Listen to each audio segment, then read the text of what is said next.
शास्त्र जिस चीज को करने के लिए प्रमाण दे वो करना चाहिए, और जिसके लिए प्रमाण नहीं दे रहा तो वह नहीं करना चाहिए। कभी भटकना नहीं चाहिए, कभी तांत्रिकों के मत में नहीं पढ़ना चाहिए। अरे जो गुरु दीक्षा है वो उसकी परंपरा अलग है, कि जो परंपरा चली आ रही है मंत्र रहना चाहिए। लेकिन किसी भी पाखंड निरता संतो विरक्ता सपरिग्रह, तो चोला आदि कहने तक के जो पाखंडी आदि के रूप में भ्रमण कर रहे हैं उनके संग में नहीं पढ़ना चाहिए। शास्त्रों का अध्ययन करिए, रामचरित को पढ़िए। दुर्भाग्य उनके प्रति वर्षे वर्षे क्रमात् जाता मंगलम नाम दृश्यते। ये क्या है? जो कलिकाल आ रहा है मंगल नहीं दिखाई दे रहा है। आप ही सोचिए, आज से 20 साल पहले, अरे 20 साल पहले 5 साल 10 साल पहले गांव में हर घर में रामायण पढ़ी जाती थी, रामचरितमानस। यहाँ तक कि जब लाइट भी नहीं थी, तुम्हारा वह क्या मिट्टी का जो तेल आता था उससे शीशी भरते, उससे पढ़ते थे। हम जब छोटे छोटे थे तो देखते थे, लेकिन अब हर घर में पढ़ी जाती थी। लेकिन वर्षे वर्षे क्रमात् जाता मंगलम नाम दृश्यते। ये क्या दुर्भाग्य है। तो ध्यान देना है कि इस प्रकार का जो ह्रास हो रहा है ये ह्रास न हो। अगर रामचरितमानस का नित्य प्रति पाठ करोगे तो जो रामचरितमानस है ये हमको जीना सिखाती है कि जीवन में कैसे जीना है। सास का बहू के प्रति क्या कर्तव्य है, पुत्र का पिता के प्रति क्या कर्तव्य है, और समाज के प्रति राजा का क्या कर्तव्य है, और कैसे जीना चाहिए, कैसे मरना चाहिए। जीवन को एक जीना भी कला है। जीवन कैसे जीना चाहिए। कई इंसान हमारा जीवन रो रो के बिता देते हैं। कहीं बहू मिल गई अनुकूल तो बस उसी के बुराई करते करते, या पुत्र दुष्ट निकल गया उसी की प्रति ईर्ष्या करते करते कला नहीं सीख पाते हैं जीवन जीने की, अपना जीवन पूरा व्यर्थ कर देते हैं। तो जीवन जीने की भी एक कला है, और वो कला कहां से आएगी? सत्संग से। जो अज्ञान है, जो अंधकार में भटकी हुई ना संविदा दो दयते विवेक, विवेक जब प्राप्त हो जाता है तभी भगवान श्री कृष्ण ने जो गीता में कहा है और भगवान श्री राम ने जो किया है वो करना चाहिए। ध्यान देना।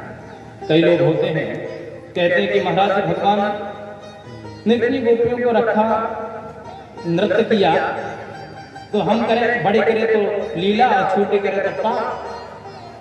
तो भगवान ने प्रत्यक्ष कह दिया पहले।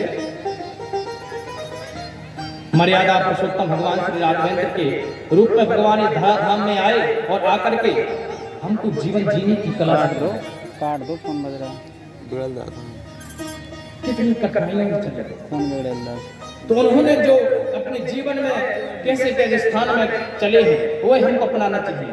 और भगवान श्री कृष्ण ने जो कहा है गीता में उसको करना चाहिए, अथवा जो किया वो नहीं करना चाहिए। तो करिए। कनिष्ठ का उंगली से 7 दिन तक गिरिराज पर्वत को धारण कर रहे आप उठाइए। हेलो, विष का पान कर लिया, आप पी लीजिए। जो थोड़ी थोड़ी धारण करके भगवान ने रास रचा दिया। अब अभी आप क्या समझोगे रास के बारे में? भगवान श्री कृष्ण 6 वर्ष के थे जब रास रचाया था, लेकिन हमारे धर्म को तिरस्कार, जो अपने शास्त्र के प्रति इस प्रकार से शंका करते हैं। देखिए दूसरे जो धर्म है, अपने धर्म के लिए अगर एक ने किसी धर्म के लिए बोल दिया तो वहां पर 20 की 100 की समाज लग जाएगी। लेकिन हिंदुओं में दुर्भाग्य है कि कोई भी हमारे देवते के लिए कोई पोस्ट कर दे या हम कमेंट कर दे, कुछ भी कर दे, हमारा फेसबुक या व्हाट्सएप आदि में जहां भी डाल दे, लेकिन हम देख लेते हैं, कुछ भी नहीं करते हैं। यही तो दुर्भाग्य है। और किसी के धर्म के बारे में करके देखो, फिर मालूम चले हिंदुस्तान में रहकर के हिंदू बनकर के डरते हो आप। दुर्भाग्य है आपके जीवन का। इसलिए सावधान हो, अपने धर्म के लिए जिए। मरना तो एक दिन सबको है। इस प्रकार से मरोगे तो जीवन सार्थक बनेगा। धर्म के लिए भगवान कहते हैं कि जो धर्म के प्रति जो अपने देह को त्याग करता है अथवा रणभूमि में जो अपने देह को त्याग करता है, जैसे मिलिट्री आदि लगी हुई है, वो सीधे स्वर्ग को जाता है।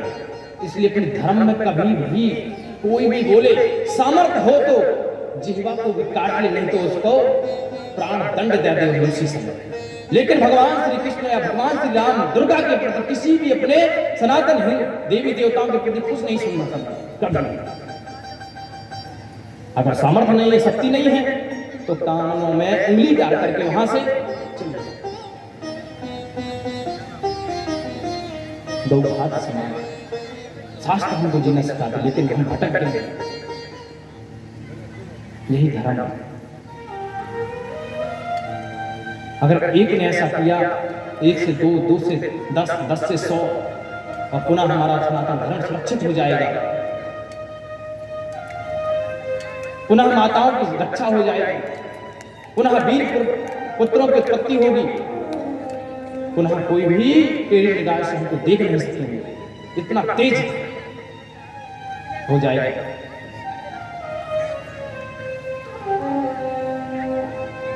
इसलिए फिर धर्म की रक्षा करो, धर्म की रक्षा करो। जो माताओं का धर्म है,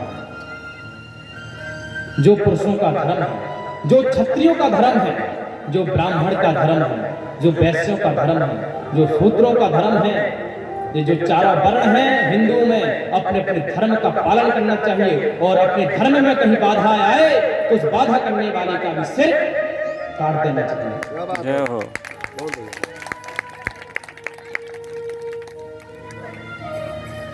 यही शास्त्र हमको सिखाता है। इस प्रकार से अगर भगवान की हम कथा श्रवण करेंगे, शिव जी महाराज कहते हैं, तो क्या होगा? विद्यते हृदय ग्रंथि सेयन्ते सर्व संशयाः क्षीयन्ते चास्य कर्माणि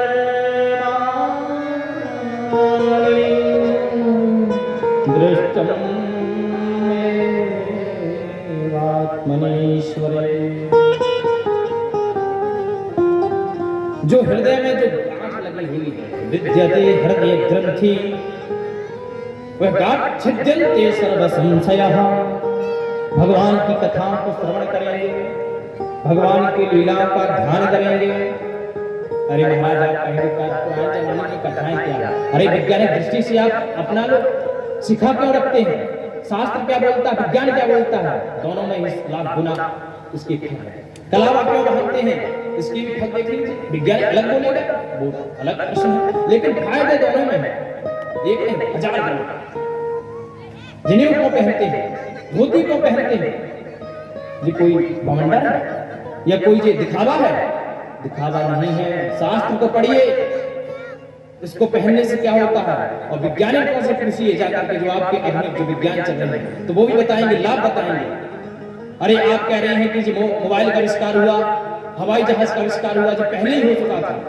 जब अमेरिका ने हमारे भारत में और दूसरे देशों ने जब यहाँ पर आक्रमण किया, तो हमारे जो ग्रंथ थे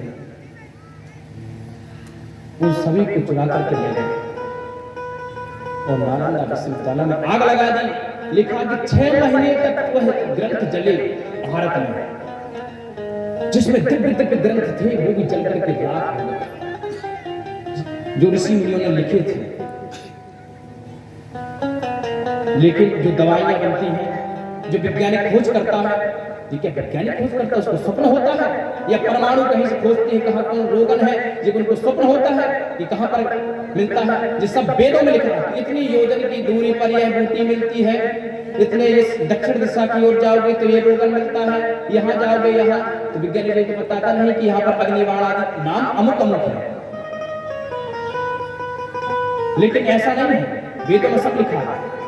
1 लाख मंत्र है, उसका अर्थ लेकर करके पढ़िए, फिर आपको मालूम चलेगा।